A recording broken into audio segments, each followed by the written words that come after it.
ତମେ ଏଠି ଅଧଘଣ୍ଟେ ହେଲା ବସିଲ, ଏଇ ଯୋଉ ଅଧଘଣ୍ଟେଟା ମାପ ହେଲା ତାହା ଦ୍ୱାରା ବସିବା ଯୋଗୁଁ ନା। ଆଉ ତମେ ଯଦି ନ ବସିଥାନ୍ତ ଏ ଅଧଘଣ୍ଟେଟା କ'ଣ ମାପ ହେଇଥାନ୍ତେ କି?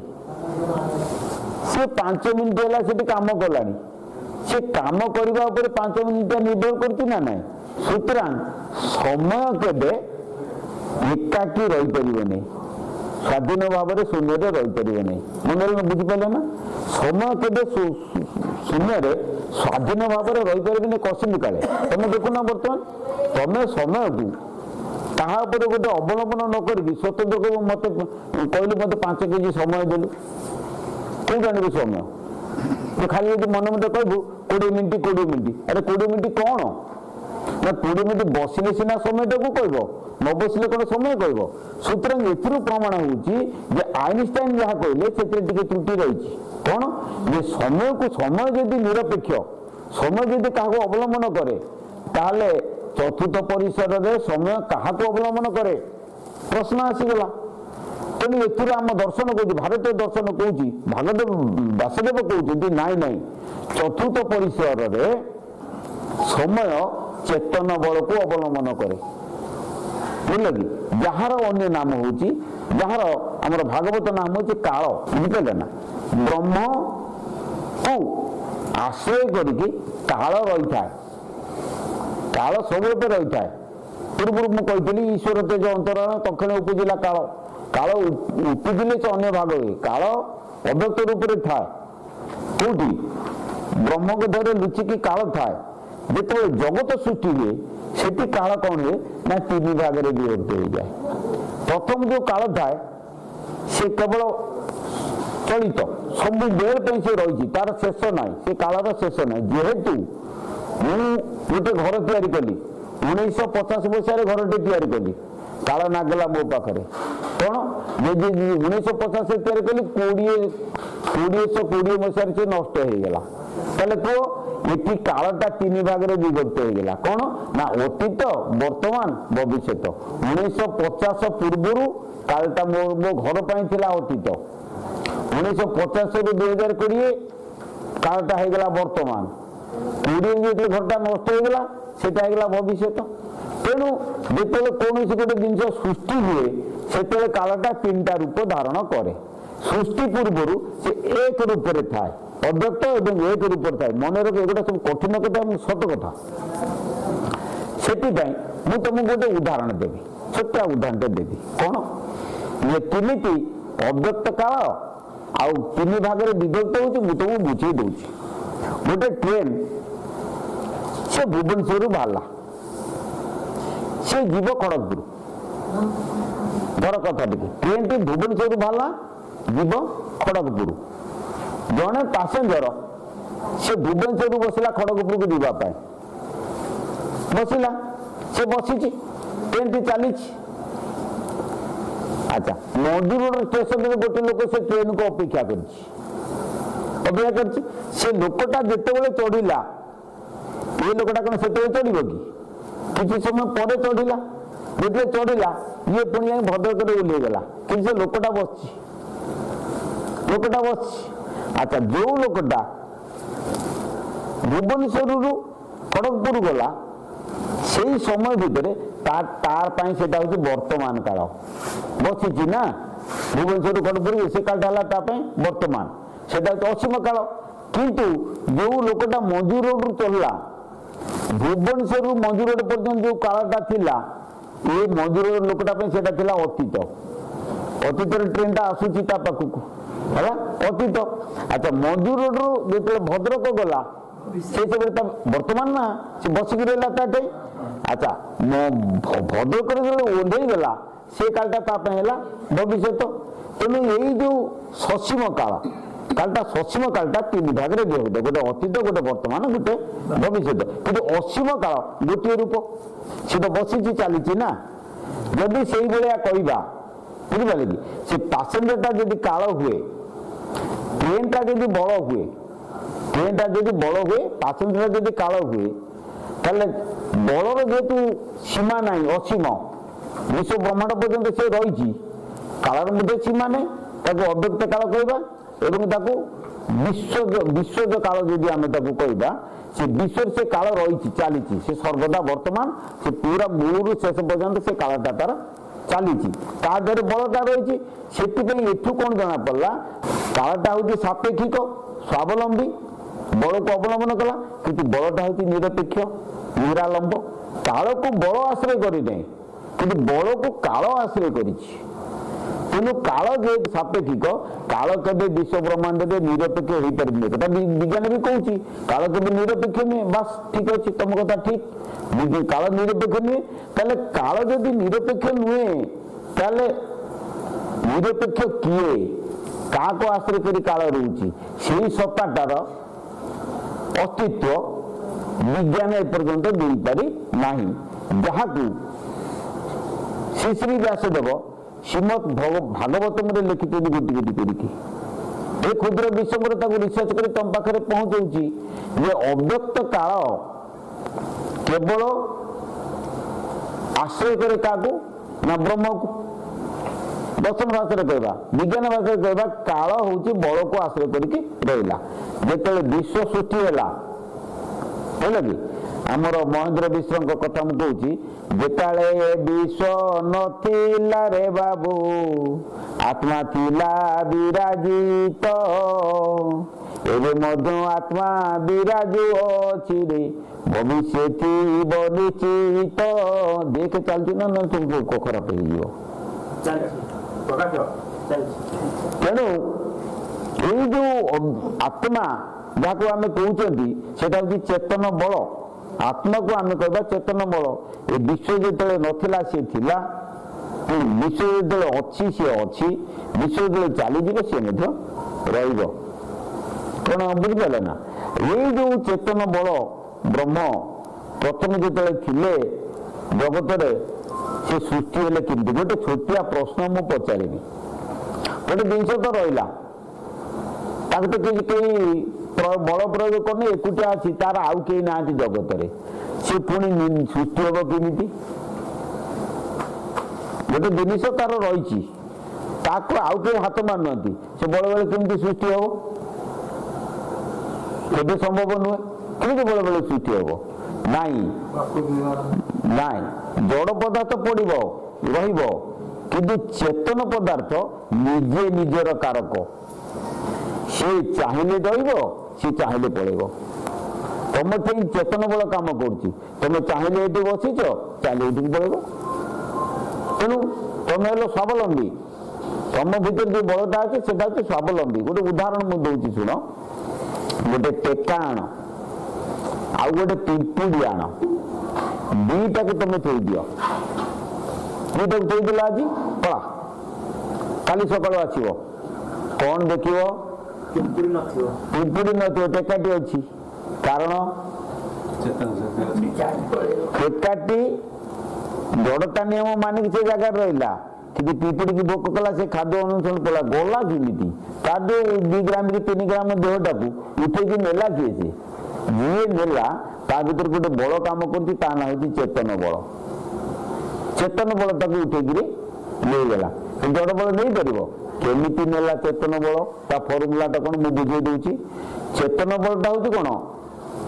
ଆଭ୍ୟନ୍ତରୀଣ, ତା ଅଭ୍ୟନ୍ତରରେ ଅଛି, ତାକୁ ଉଠେଇକି ନେଲା। ଆଚ୍ଛା, সেটা কেমিতি চেতন বলে যদি আভ্যন্তরীণ সেই পিপুটাকে নেলা কেমিতি ମୁଁ ବୁଝେଇ ଦେଉଛି ବୁଝ। ଗୋଟେ ବଡ଼ ବାକ୍ସ ନେଇ ଆସ, ଟ୍ରେନ୍ ଡବାଟା ନେଇ ଆସ, ଗୋଟିଏ ଡବା, ତମେ ତା ଭିତରେ ବସ, ବସିକି ଠେଲ, ଡବାଟା ଚାଲିବ ନା? ତମେ ଭିତରେ ବସଛ କିନ୍ତୁ ଠେଲୁଛ, ସେ କେମିତି ଚାଲିବ? ଚାଲିବନି। ଆଉ ତାହେଲେ ଚାଲିବ କେମିତି? ତେଣୁ ଭିତରେ ଯୋଉ ବଳ ରହିଲା ସେ ତ ତାକୁ ଚଲେଇ ପାରିବନି, ଚାଲିଲା କେମିତି ପିମ୍ପୁଡ଼ି? ଯଦି ଆମେ କହିବା ଟ୍ରେନ୍ ଡ୍ରାଇଭର ସେ ଇଞ୍ଜିନ ଭିତରେ ବସିଛି, ସେ ଚଲେଇକି ନେଇଗଲା ଟ୍ରେନ୍ଟାକୁ, ଏହା ତ କହିବା। କିନ୍ତୁ ଟ୍ରେନ୍ଟାକୁ ଯୋଉ ବଳ ପ୍ରୟୋଗ କଲା ସେଟା ଅନ୍ତର ବଳ ନୁହେଁ, ବହିର୍ବଳ। କାହିଁକିନା ତା ବଳଟା ଇଞ୍ଜିନ ଦେହକୁ ଗଲା, ଇଞ୍ଜିନ ଚଲେଇକି ସେ ନେଲା, ଏଟା ଗୋଟେ ବାହାର ବଳ ନା, ଆଉ କିନ୍ତୁ ଅନ୍ତର ବଳ ନୁହେଁ। ଆମେ ଯଦି କହିବା ଚେତନ ବଳଟା ହଉଛି ସର୍ବଦା ଅନ୍ତର ବଳ, ତାହେଲେ ସେ ଶରୀରଟାକୁ ଚଲେଇକି ନେଲା କେମିତି? ନାଇଁ ତାର କାରଣ ହଉଛି ସେ ଶରୀର ଭିତରେ ଅନ୍ତର୍ବଳ ଅଛି ଯେ କିନ୍ତୁ ସେ ବହିର୍ବଳରେ ପରିଣତ ହେଇକି କଣ କରେ ନା ଚାଲେ, ତାକୁ କୁହନ୍ତି ଇନ୍ଦ୍ରିୟ ବଳ। ଅନ୍ତର୍ବଳଟା ଇନ୍ଦ୍ରିୟ ବଳରେ ପରିଣତ ହେଇକି ସେ ସରଟାକୁ ଚଲେଇବ, ଯେମିତି ଡ୍ରାଇଭର ଟ୍ରେନ ଡବାଟାକୁ ଚଲେଇକିରି ନେଉଛି, ସେ ଚଲେଇକିରି ନେବ। କିନ୍ତୁ ସେଇ ଯୋଉ ଅନ୍ତର କାରକ ବିଶ୍ୱ ବ୍ରହ୍ମାଣ୍ଡରେ ଅଛି, ସେ କାରକଟା ଆମ ଦେହରେ ସର୍ବଦା ଶୂନ୍ୟରେ ଅଛି। ଯଦି ଶୂନ୍ୟରେ ଅଛି ତାହେଲେ ଓହମ, ଯଦି ପ୍ରଶ୍ନ ପଚାରେ ତାହେଲେ ମୁଁ କିଏ? ଯଦି କେହି ପ୍ରଶ୍ନ ପଚାରିଲେ ମୁଁ କିଏ, ନା ମୁଁ ସେଇ ଚେତନ ବଳ। ଯଦି ମୁଁ ଚେତନ ବଳ ତାହେଲେ ଶରୀରଟା କିଛି ନୁହେଁ, ତାହେଲେ ମୁଁ କାହିଁ କହୁଛି ମୁଁ ଶରୀର ବୋଲିକି?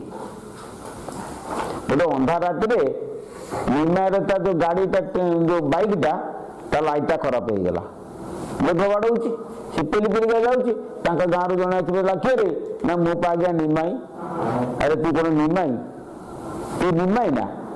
ପିଲା ଦିନରେ ତୋ ବାପା ମା ତୋତେ ନିମାଇ ବୋଲିକି ନାଁ ଦେଇଛନ୍ତି, ତୁ ଭାବିଥିଲୁ ମୁଁ ହଉଛି ସେଇ। ଏଟା ମିଛ କଥାଟା ନୁହେଁ ନା?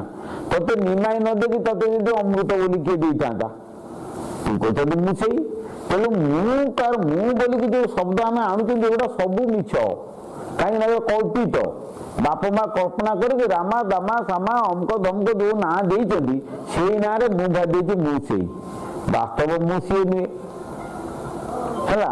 ତାହେଲେ ମୁଁ ଯଦି ସିଏ ନୁହେଁ ତାହେଲେ ମୁଁ କାହିଁକି କଳ୍ପନା କରୁଛି? ତାହେଲେ ଆସ ଏଇ ମୁଁ କାରଟିକି କାଟିବା, ଏଇ ଦେହ ଭିତରୁ ଏଇ ମୁଁ କାରଟିକି କେମିତି ଉଡେଇବା? ମୁଁ ଦେହ ନୁହେଁ, କେମିତି ଉଡେଇବା? ନା ଆସ ପ୍ରଥମେ ସଦ୍ଗୁରୁଙ୍କ ଦତ୍ତ ମନ୍ତ୍ରକୁ ତମେ ସ୍ମରଣ କରିକି ପ୍ରଥମେ ଭାବ ମୁଁ ଦେହ ନୁହେଁ, ମୁଁ ପବନ। ତମେ ସେତିକି କର। ଦେହରୁ ଛାଡ଼ିକି ଯଦି ପବନରେ କିଏ କରୁଛି କାହିଁ ବସି তুমি ଘଣ୍ଟା ଘଣ୍ଟା ଚିନ୍ତା କରନା, ଦେଖିବ ଶରୀରଟା ଶୂନ୍ୟ ହେଇଯିବ। ଦେଖିବି ଦେଖା ରୂପ ବାୟୁ ସୂତ୍ର ଧରି, ଦୃଷ୍ଟି ଭାଙ୍ଗି ବାୟୁ ଟାଙ୍ଗି ଆଶ୍ରମେ ତୁ ହରି, ଦେଇ ଅଜପାରେ ମନ ଦେହ ଜ୍ଞାନ ଶୂନ୍ୟ ଶୂନ୍ୟ ହେବ ଦର୍ଶନ। ତେଣୁ ଦେହ ଜ୍ଞାନ ଶୂନ୍ୟ ଶୂନ୍ୟ ହେବ ଦର୍ଶନ। ଦେହ ଜ୍ଞାନ କେମିତି ଶୂନ୍ୟ ହେବ? ମୁଁ ରାମାଦାମା ସମା ସେଟାକୁ କେମିତି ଆମେ କରିବା? ନା ସେଟା ପୁରା ବଦଳିଯିବ। କେତେବେଳେ? ନା ଯେତେବେଳେ ପବନରେ ମୋ ମନଟା ପୁରା ନିବିଡ଼ ହେଇଯିବ। ବୁଝିପାରିଲ? ଏଇ ଗୋଟିଏ ଗୁରୁ ନାମ, ଆଉ ଦରକାର ନାହିଁ, କିଛି ଦରକାର ନାହିଁ। ବୁଝିପାରୁଛ ନା? ଆମ ଠାକୁର କହିଲେ ଦୃଷ୍ଟି ଯଦି ଥିବ ନାକ ଦଣ୍ଡିକି ଆଉ ସବୁ ପାଠ ବଳ ଗଣ୍ଡିକି, ନାକ ଦଣ୍ଡିକି ନାହିଁ। ଯଦି ପବନ ସୁଧ ତୁ ଧରିଛୁ ଆଉ ବିଶ୍ୱ ବ୍ରହ୍ମାଣ୍ଡ ତୋର କିଛି ଦରକାର ନାହିଁ, କାହିଁକି ନା ପବନ ନେଇଯିବ ଆକାଶକୁ। ଦେଖ ଆକାଶର ନିକଟବର୍ତ୍ତୀ ବସ୍ତୁ କିଏ? ପବନ। ଆକାଶର ନିକଟବର୍ତ୍ତୀ ବସ୍ତୁଟା ପବନ। ତେଣୁ ତମେ ଯଦି ପବନକୁ ପୁରା ଧରିକି ଚାଲିଯିବ ତାହେଲେ ପବନ ପହଞ୍ଚେଇ ଦେବ ଗଗନରେ। ତେଣୁ ଗଗନ ସଦୃଶ ମେଘବର୍ଣ୍ଣ ସେଇ ଯୋଉ ଆମର ଅଛି, ମେଘବର୍ଣ୍ଣ ଗଗନ ସଦୃଶ, ସେଇ ପରମାତ୍ମା ଗଗନ ସଦୃଶ, ତାଙ୍କୁ ତମେ ଅନୁଭବ କରିପାରିବ ବିସ୍ତାର ଭାବରେ। ପବନକୁ ଧରିଦେବ, ଗଗନକୁ ପଳେଇବ। ସେ ଗୋଟିଏ ଜିନିଷ କର ନା ଆମେ କରିବାନି, ତାହେଲେ କରିବା। ଆଜି ଗୋଟେ କିଏ ଆସି ଅଛି କଣ କହିଲା ଆଜ୍ଞା କଣ କରିମି, ଆପଣ ଦେଲେ ଯେ ମୋ ମହାମନ୍ତ୍ର ଜପଟାକୁ ଛାଡି ପାରୁନେଇ। ବୁଝିଲେ? ଗୁରୁ ନାମକୁ କରୁଛି କିନ୍ତୁ ମହାମନ୍ତ୍ର ଜପଟାକୁ ମୋଟେ ଛାଡି ପାରୁନେଇ।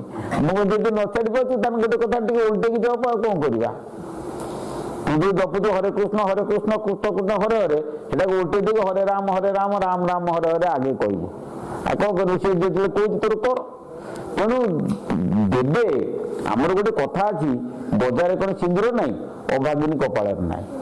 ଠିକ ସେଇଭଳି ପ୍ରକାରର ତାଙ୍କୁ ଦିଆହଉଛି ଜିନିଷ କିନ୍ତୁ ତା କପାଳରେ ନାହିଁ, ସେ ଛାଡି ପାରୁନି ମହାମନ୍ତ୍ରକୁ।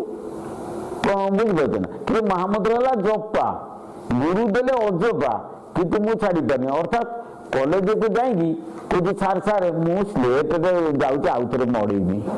କଲେଜ ଭିତରେ ସ୍ଲେଟରେ ମଡଉଥା। এইভাবে প্রকার ଲୋକମାନଙ୍କ ସବୁ ଚିନ୍ତାଧାରା ନାଇଁ। ଫଳିବ ନାହିଁ ହୋ ଦୂରରୁ ବୃକ୍ଷ, ଫଳ ଫଳିବ ରେ ବୃକ୍ଷ, ଫଳ ଫଳିବ।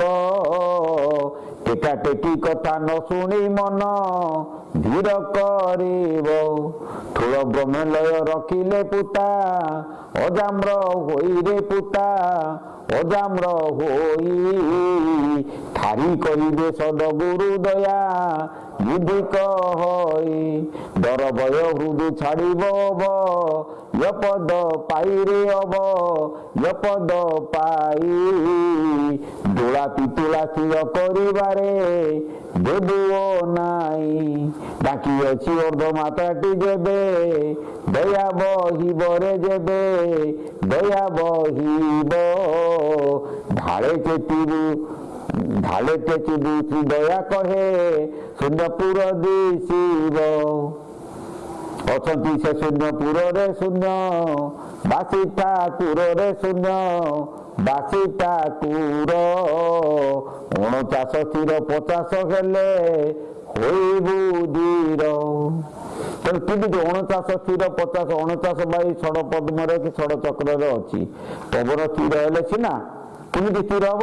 ଆକଳାନନ୍ଦ କାବ୍ୟ ତୀର୍ଥ କାଳିଆ ବୋଦାର ଶ୍ରୀମଦ୍ ଭଗବତ ଗୀତା ଯୋଗ ତତ୍ତ୍ୱରେ ଲେଖିଛନ୍ତି। ସେ କହିଛନ୍ତି କ'ଣ ଯେ ତମେ ଯେତେବେଳେ ଗୁରୁ ନାମକୁ ସ୍ମରଣା କରିବ ସ୍ମରଣା କରୁ କରୁ ସେ କ'ଣ ହବ ନା ପବନ ଯାଇକି ପ୍ରଥମେ ନାଭିରେ ପହଞ୍ଚିବ। ନାଭିରେ ପହଞ୍ଚିଲା ପରେ ନାଭିରେ ଚିତ୍ରା ନାଡି ଅଛି। ଚିତ୍ରା ନାଡିରେ ପବନ ଯାଇକି ଭିତରକୁ ଯିବ। ସେ ଲେଖିଛନ୍ତି। କିନ୍ତୁ ଆମ ଠାକୁର ଲେଖିଛନ୍ତି କ'ଣ ନାଇଁ ତମର ପବନକୁ ସ୍ମରଣା କରୁ କରୁ ନାସା ମୂଳରୁ ପବନ ପ୍ରଥମେ ଆସିକି ଲଳନା ଚକ୍ରରେ ପହଞ୍ଚିବ। ଲଳନା ଚକ୍ରରେ ଅଛି କୋଉଠି ନା ରାଧା ଚକ୍ର ରହିଛି 2 କର୍ଣ୍ଣ ମୂଳରେ ସେଠି ଯାଇ ପହଞ୍ଚିବ। ସେଇଠି ସିଧା ତମେ ଉପରକୁ ପଳେଇବ। ବାଟ ହେଉଛି ଅତି ସରଳ। ଆଉ ଏତେ ବାଟ ଯିବ କାହିଁକି? କିନ୍ତୁ ଏଗୁଡ଼ା ସବୁ ନିବୃତ୍ତ ହେଲେ ସିନା। ତେଣୁ ତମେ ମନଟାକୁ ଯଦି ତମେ କିଛି କରିବନି ତମେ ଭାବୁଛ ଯେ ମୁଁ କରିବି ବୋଲି ଭୁଲ ହେଇଯିବ। ନାଇଁ ତମେ ଖାଲି ବସ। ବୁଝିପାରୁଛ ନା? ତମେ ଖାଲି ବସ। ପବନ କୁଆଡେ ନବ କଥା ଖାଲି ଲକ୍ଷ୍ୟ କର। ଲକ୍ଷ୍ୟ କରୁ କରୁ କରୁ କରୁ କରୁ କରୁ ତମେ ଯିବ। ଦିନେ ଯାଉଥାଏ କଟକ। ମୁଁ ବସିଛି ଟ୍ରେନରେ ବସିଛି ବସି ମୋର କାହା ସାଙ୍ଗରେ କଥା ନାହିଁ। ମୋର ଗୁରୁ ନାମ ଚଲେଇଛି। କଟକରେ ପହଞ୍ଚିଲା ବେଳକୁ ତାର ପ୍ରାଣବାୟୁ ଯାଇକି ଟିକୁଟେରେ ପୁରା ସ୍ଥିର ହେଇଗଲାଣି। ଆରେ ଫର୍ମୁଲାଟା ତ ଏଇଟା। ତେଣୁ ଏଇ ଦୁଇଟାକୁ ଛାଡ଼ିକି ଅନ୍ୟ କୁଆଡ଼କୁ ଯିବ। ଅନ୍ୟ ଯୋଉଠିକି ଯିବ ମନ ବଟିଯିବ। ନିବୃତ୍ତି ମିଳିବ। ବହୁତ ଭଲ ଭଲ ମାନେ ନିବୃତ୍ତି ମିଳିଯିବ ଅନ୍ୟ ମନ୍ତ୍ରରେ। କିନ୍ତୁ ଗୁରୁ ନାମରେ କ'ଣ ମିଳିବ? କେବଳ ଟିକୁଟ। ଟିକୁଟରେ କେମିତି ନା ଯେହି ସଦ୍ଗୁରୁ କୃପା ପାତ୍ର ସେହି ଟିକୁଟେ ହୁଏ ସ୍ଥିତ। ଏବେ ଠାକୁରଙ୍କ ମୁଖ ଦିଶିତ ବାଣୀ। ଯଦି ଟିକୁଟରେ ତମେ ସ୍ଥିର ହେଲ ସଦ୍ଗୁରୁଙ୍କ ଆଶୀର୍ବାଦ ବଳେ ପଳେଇ ଆସିବ। ଅଟୋମେଟିକ ପଳେଇ ଆସିବ। ଆଉ ଟିକୁଟରେ ସ୍ଥିର ହେଲେ ନହେଲେ କେମିତି ମିଳିବ? ଟିକୁଟରେ ସ୍ଥିର ହେବା ପାଇଁ କ'ଣ କରିବ? ଗୁରୁଙ୍କ ଆଶୀର୍ବାଦ ହବ। ସମର୍ପଣ ମନ ନ କରୁଛୁ ତୁହି ଦୟା ତୋତେ ହେଉ ନାହିଁ। ଅତି ବିପତ ସମର୍ପଣ ବିଧି ଦିନ ଅଚୁତି ବଣଇ। ଏତିକି ପୁରାଣ ଗୀତା ଭାଗବତ ଚିତା କହିବା ପାଇଁ ଅହଙ୍କାର କରିକି କେତେ କ'ଣ କରିବ। ସେ କ୍ରିୟା ଯୋଗୀ ମାନଙ୍କୁ ତମେ କ୍ରିୟା ଯୋଗ କ'ଣ କ୍ରିୟା ଯୋଗ ଲୋକ କିଛି ଜାଣନ୍ତି ନାହିଁ। ଲୋକ କହୁଛନ୍ତି କ'ଣ ଏଇ କ୍ରିୟା ଯୋଗ ଗୋଟେ କ'ଣ ହେଇଥିବ ଯେ ଚାଲ କରିବା। ଏ କ'ଣ ତୁ ଜାଣିନୁ ସେ ବିଷୟରେ କିଛି ବୁଝିନୁ ନା କହୁଛନ୍ତି ନା କ୍ରିୟା ଯୋଗ। ଆଉ ଆଜି 2 ଜଣ ଯୋଉ ଲୋକ ଆସିଥିଲେ ସେମାନେ କ୍ରିୟା ଯୋଗ ଆଶ୍ରମକୁ କୋଉଠି ଗୋଟେ ଯାଇଥିଲେ। ଆସିଥିଲେ ସେ କହିଲେ ନାଇଁ ବାବା ଆମେ ଆପଣଙ୍କଠାରୁ ଉପଦେଶ ନେବୁ। ନେବେ ଉପଦେଶ। ତାଙ୍କୁ ଯୋଉ ଗୁରୁ ଦେଇଛନ୍ତି ସେ ଗୁରୁ ବି ଜାଣିନି। ସେ ଗୁରୁ ଯୋଉ ଜିନିଷ ତାଙ୍କୁ ଦେଇଛନ୍ତି ସେ ଗୁରୁକୁ ସେ ଜିନିଷ ଜଣା ନାହିଁ। ଯଦି ଜଣାଥାନ୍ତା ସେ ଶିଷ୍ୟକୁ ଓଲଟା ବାଟ କେମିତି ଦେଲା? ସେଇଠୁ ମୁଁ ଯେତେବେଳେ ଗୋଟି ଗୋଟି କରିକି ବିଶ୍ୱଙ୍କର ପାଖରେ ତ ସବୁ ଜିନିଷ ଥିଓରି ଏବଂ ପ୍ରାକ୍ଟିକାଲ ସବୁ କ୍ଲିୟର ବୁଝେଇଦେବି ନା ଅନୁଭବ କରେଇ ଦେଉଛି। ମୁଁ ଯେତେବେଳେ ଅନୁଭବ କରେଇଥିଲି କହିଲା ଆରେ ଏ ପ୍ରକୃତ ଏତେ ବର୍ଷ ହେଲା ଆମେ ଉଲ୍ଟା ମନେ କରୁଛ। ତେଣୁ ଚିନ୍ତା କରିକି ଦେଖ ଯେ ଅନୁଭବ ସିନା କହିବ ଅନୁଭବୀ ସିନା ଅନୁଭବ କଥା କୁହ। ଅନ୍ୟମାନେ କେମିତି କହିବେ? କହିପାରିବେନି। ବହୁତ ଗୁରୁ ଅଛନ୍ତି ଆମ ଓଡ଼ିଶା ଭିତରେ ବହୁତ ଗୁରୁ ଅଛନ୍ତି କିଛି ଜାଣନ୍ତି ନାହିଁ। ଗୋଟେ ଗୁରୁ ବୋଲେଇଛନ୍ତି ଟଙ୍କା ପାଇଁ ଗୁରୁ ବୋଲେଇଛନ୍ତି। ଆଉ ତା ଗୁରୁ କ'ଣ କହିଲେ ସେ ଜାଣିନି ସେଟା ବୁଝିନି କହୁଛନ୍ତି ନା କହୁଛନ୍ତି। ଆଉ ବୁଝିପାରିଲ? ମୋ ଗୁରୁ ବିଲେଇ ବାନ୍ଧୁଥିଲା ମୁଁ ବିଲେଇ ବାନ୍ଧିନି। ଗୋଟେ ଆଶ୍ରମରେ ଦୁଇଟା କ୍ଷୀର ଦେଇଥିଲା। ସେଠି ଗୋଟେ ପୋଷା ବିଲେଇ ଥିଲା। ସେ ବିଲେଇ କ'ଣ କଲା ଭାରି ଉତ୍ପାତ କଲା। ସେ ତ କ୍ଷୀର ଦେଇକି ବିଲେଇଙ୍କର ବାଇ ନା। ସେ କ'ଣ କଲା ନା ପୁରା ଉତ୍ପାତ କଲା। ଆଉ ବାବା କହିଲେ ବିଲେଇ ତ ମାରିବେନି ନା, ଧର୍ମାତ୍ମା ସିଏ, ବାବା କହିଲେ ବିଲେଇକି ମାରିବେନି, ଆଉ ସିଏ କଣ କଲା, କହିଲେ ତାକୁ ବାନ୍ଧି ପକା। ଆମର କଥା ନାହିଁ ନା, ବିଲେଇକି ପକା ନାହିଁ, ଗ୍ୟାସକୁ ଗ୍ୟାସ ନାହିଁ। କାହିଁକି ନା ଆମର ଗୋଟେ କଥା, ବିଧବାକୁ ଲଗା ନାହିଁ କି ବିଲେଇକି ପକା ନାହିଁ। ସିଏ କଣ କଲା ନା ବିଲେଇଟାକୁ ବାନ୍ଧିଦେଲେ। ଯଦି ବାନ୍ଧିଲେ କଲା କହିନି ତ କ୍ଷୀର ଗୁଡାକ ନଷ୍ଟ ହବ। ବାନ୍ଧୁ ବାନ୍ଧୁ ଗୁରୁ ତାଙ୍କର ଚାଲିଗଲେ। ଯେମିତି ଗୁରୁ ଚାଲିଗଲେ ସେଇଠୁ ଶିଷ୍ୟମାନେ ଯିଏ ପୁରୁଣା ନୂଆ ସବୁ ଆସିଲେ, ସିଏ କହିଲା ରେ ଗୋଟେ ଦୌଡ଼ି ଆଣ ବାନ୍ଧ। ସବୁଦିନ ବାନ୍ଧୁଛନ୍ତି। ଜଣେ ଭଦ୍ରଲୋକ ଯେ ପଡ଼ିଲା କିରେ ବିଲେଇ ଗୁଡାକ ବାନ୍ଧୁଛ କାହିଁକି? ନା ମୁଁ ଗୁରୁ ବାନ୍ଧୁଥିଲେ ଆଉ। ଯେ କାହିଁକି ବାନ୍ଧୁଛ? ନା କହିପାରିବିନି, ଗୁରୁ ବାନ୍ଧୁଥିଲେ ମୁଁ ବାନ୍ଧୁଛି ଆଉ। ଇଏ ଜଷ୍ଟ ସେଇଆ, ମୋ ଗୁରୁ କରୁଥିଲେ ମୁଁ କରୁଛି, କହିକି କଣ ଫଳ ତା ତତ୍ତ୍ୱ କଥା ବୁଝିବାକୁ ନାହିଁ। ମୋ ଗୁରୁ କରୁଥିଲା ତ ମୁଁ କରିବି ଆଉ, ଆମର ତ ଏମିତି ଚାଲେ ଆଉ। ତ ବୁଝିପାରୁଛ ନା, ଏଇଭଳି ପ୍ରକାରର କଥା ସବୁ ଆଜିକାଲି ଚାଲିଛି। ତେଣୁ ଚାଲିଛନ୍ତି ଅନ୍ଧାନୁସରଣ ଚାଲିଛି, ମୋଟେ ନୁହେଁ। ଧର୍ମ ଜ୍ଞାନଟା କେବଳ ଅନ୍ଧାନୁସରଣ ନୁହେଁ, ଧର୍ମ ଜ୍ଞାନଟା ହେଉଛି ସତ୍ୟାନୁସରଣ। ସତ୍ୟ କଥାଟା କେବଳ ଧର୍ମରୁ ମିଳେ, ଅନ୍ଧ କଥାଟା ମିଳେ ନା। କିନ୍ତୁ ଲୋକ ବୁଝିବା ପାଇଁ ନାରାଜ। ତମ ପରୀକ୍ଷାରେ ଦେଖୁନା, ଏ ନାସାରେ ଦିଟା ପୁଡା ଅଛି, ଦିଟା ପୁଡା ଅଛି ନା ନାଇଁ? ଏଇ ଦିଟା ପୁଡାରେ ପବନ ଯାଇକି ଗୋଟେ ପୁଡାରେ ମିଶୁଛି ନା ନାଇଁ? ପୁଣି ତଳକୁ ସିଧା ଯାଉଛି ସ୍ୱର ପେଟିକା ଦେଇକି, ପୁଣି ଫୁସଫୁସ ପାଖରେ ଦି ଭାଗ ହଉଛି।